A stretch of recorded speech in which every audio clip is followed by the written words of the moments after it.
Good morning, শুভ সকাল সবাইকে। আমি আছি নেচার লাভার ফ্যামিলির পক্ষ থেকে সবাইকে জানাই শুভ সকাল।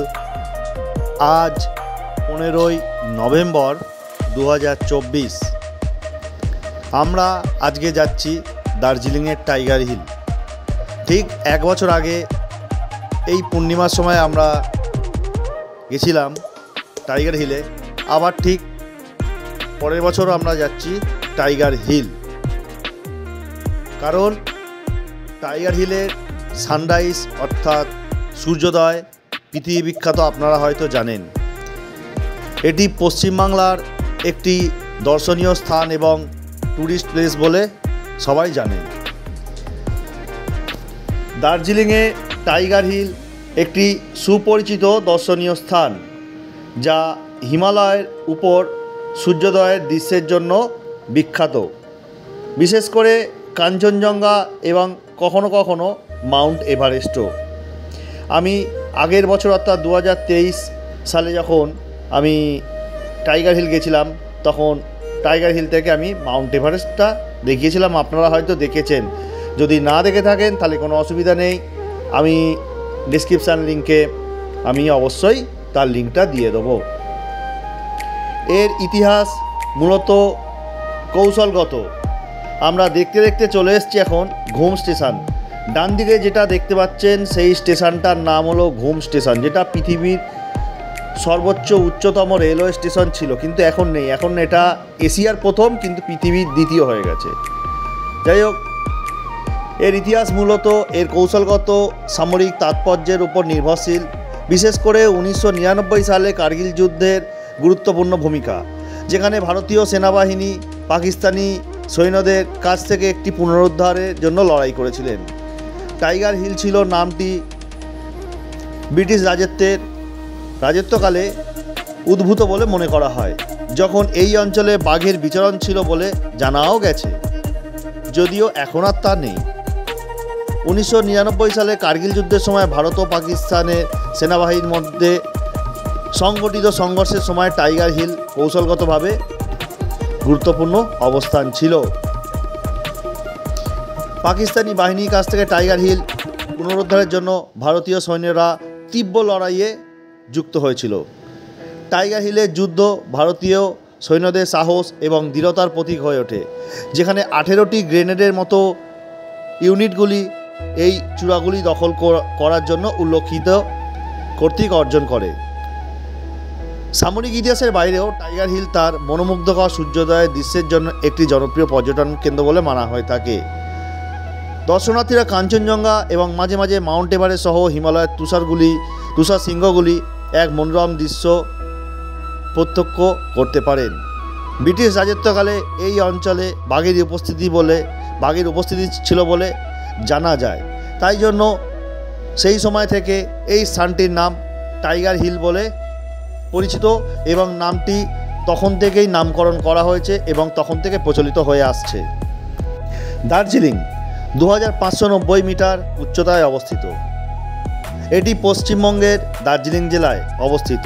এই জায়গাটি হলো ইউনেস্কো বিশ্ব ঐতিহ্য দার্জিলিং হিমালয়ান রেলওয়ে উচ্চতম স্টেশন ঘুম শহরের মধ্যে একটি কেন্দ্রবিন্দুর মধ্যে অবস্থিত। এখান থেকে মাউন্ট এভারেস্ট ও কাঞ্চনজঙ্ঘা সহ প্রতিটি শৃঙ্গগুলি দৃশ্যপট এবং দৃশ্যগোচর হয়। টাইগার হিল জায়গাটি দার্জিলিং থেকে 11 কিলোমিটার দূরে অবস্থিত। দার্জিলিংয়ে এখান থেকে শেয়ার গাড়ি ভাড়া করে যায়, যার সিজন অনুযায়ী ভাড়া ওঠানামা করে। আবার চৌরাস্তা বা আলুয়াবাড়ি বা জোরবাংলো হয়েও কিন্তু পায়ে হেঁটে কিন্তু বেশ কিছু সময় নিয়ে কিন্তু এখানে ওঠা যায়। সূর্যোদয়ের সময় নিচু উচ্চতায় সূর্যকে দেখতে পাওয়া যায়। তার আগে কাঞ্চনজঙ্ঘা শিখরগুলি আলোয় আলোকিত হয়ে ওঠে। পৃথিবী পৃষ্ঠের বক্রতার জন্য টাইগার হিল থেকে মাকালু পর্বতকে এবং মাউন্ট এভারেস্টকে উঁচু বলে মনে হয়। টাইগার হিল থেকে সরলরেখায় মাউন্ট এভারেস্টের দূরত্ব 107 মাইল অর্থাৎ 172 কিলোমিটার। আকাশ পরিষ্কার থাকলে দক্ষিণে কার্শিয়াং শহর, কালিম্পং এবং সিকিমের বেশ কিছু জায়গাও দেখা যায়। এখান থেকে তিস্তা, মহানন্দা, বালাসন নদী, মোচি নদী পথ এঁকে মেঁকে যে চলে তাকেও দেখা যায়। চোলা পর্বতমালার পিছনে অবস্থিত তিব্বতে চুমুলডি পর্বতীয় টাইগার হিল থেকে দেখা যায়। ওই পর্বতটি টাইগার হিল থেকে 84 মাইল অর্থাৎ 135 কিলোমিটার দূরে অবস্থিত। সেখানে একটা বন্যপ্রাণীর অভয়ারণ্য আছে যেটা টাইগার হিলের কাছেই অবস্থিত। দেখতে দেখতে আমরা চলে এলাম টাইগার হিল। আপনাদের একটা কথা বলে রাখি, জোর বাংলো থেকে রাস্তাটা ভাগ হয়ে যাচ্ছে, যেটা 3rd মাইল হয়ে সিধে বেরিয়ে যাচ্ছে আমাদের লামাহাটা ইকো পার্ক, এবং বাঁ দিক থেকে ঘুরে চলে এলেই আপনারা পেয়ে যাবেন টাইগার হিল। তো যাই হোক, আমরা এখন চলে এসেছি টাইগার হিলে। তো আজকে যেটা দেখতে পাচ্ছি, আমরা ভোর রাত্রিবেলা বেরিয়েছিলাম। তো চলুন দেখা হচ্ছে টাইগার হিলে। তো বন্ধুরা, আমরা এখন নেমে পড়েছি টাইগার হিল, এবং যেখান থেকে সানরাইজ দেখা যায় সেই জায়গায় আমরা চলে এসেছি, অর্থাৎ টাইগার হিল ভিউ পয়েন্ট। আর এই কাঞ্চনজঙ্ঘা দেখা যাচ্ছে, তবে আবঝা। চেষ্টা করছি আমি ভালো করে দেখানো, তবে কাঞ্চনজঙ্ঘাটা একদমই আবঝা, কারণ সানরাইজ সেভাবে হয়নি, সূর্যের আলো সেভাবে পড়ে, তবে ফুটেছে একদম নয়। সূর্য ওঠার আগে যে আভাটা দেখা যায়, সেই আভাটাই আমরা আলোকিত হয়ে কাঞ্চনজঙ্ঘাকে আমরা দেখতে পাচ্ছি।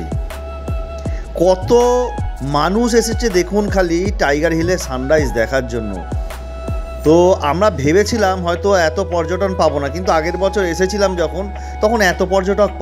যাই হোক, পর্যটক এত এসছে দেখেও ভালো লাগছে। এটা আমাদের বিশেষ করে পশ্চিমবাংলার গর্ব যে আমরা পশ্চিমবাংলায় থেকে একটা এরম সুন্দর জায়গা উপহার পেয়েছি। যাই হোক, আমরা এখন অপেক্ষায় আছি কখন সানরাইজ হবে। সুতরাং এটা দেখার জন্যই তো আমরা আসি, যেখানে উঁচু থেকে দাঁড়িয়ে দেখব নিচু থেকে সূর্যটা কি সুন্দর উঠছে, যেন মনে হচ্ছে মাটি থেকে যেন মাটি ফুঁড়ে মাটি ভেদ করে যেন সূর্যটা মাটির বুক চিরে উঠছে।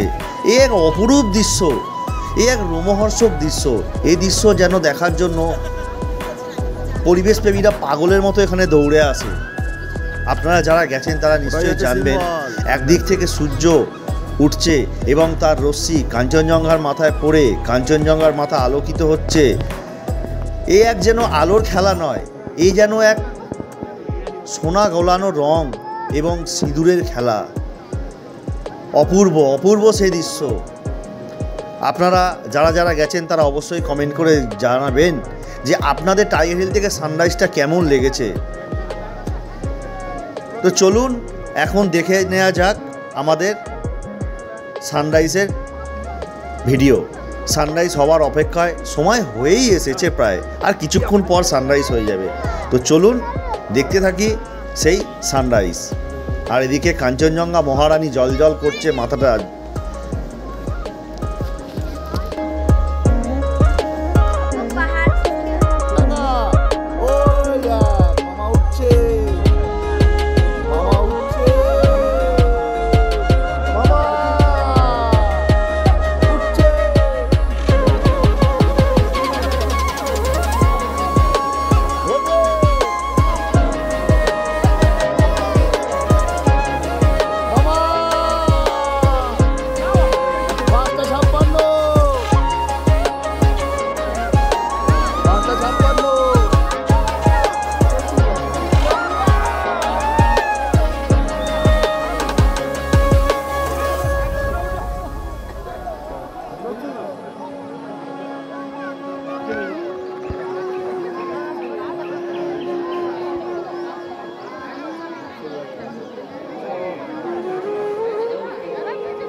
কেমন দেখলেন আপনারা টাইগার হিল থেকে সানরাইজের ভিডিও?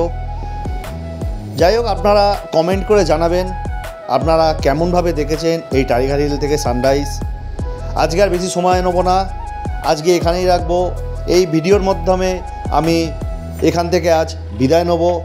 আবার দেখা হবে আপনাদের সাথে পরবর্তী কোনো এক ভিডিওয়। অপেক্ষায় থাকুন, নিশ্চয়ই ভালো না কিছু অপেক্ষা করছে। সানরাইজ হয়ে গেছে, এবার আমরা এখান থেকে ছেড়ে বেরিয়ে যাব আমাদের দ্বিতীয় গন্তব্যস্থান। দ্বিতীয় গন্তব্যস্থানটা কোনটা সেটা দেখার জন্য আপনাদের কিন্তু অবশ্যই পরবর্তী ভিডিও দেখতে হবে। তো আজকে এখানে রাখছি, টাটা, ভালো থাকবেন, সুস্থ থাকবেন, সবাই ভালো করে ঘুরবেন। আর আমাদের অবশ্যই কিন্তু জানাতে ভুলবেন না আপনাদের সেই ট্রিপটা কেমন ছিল।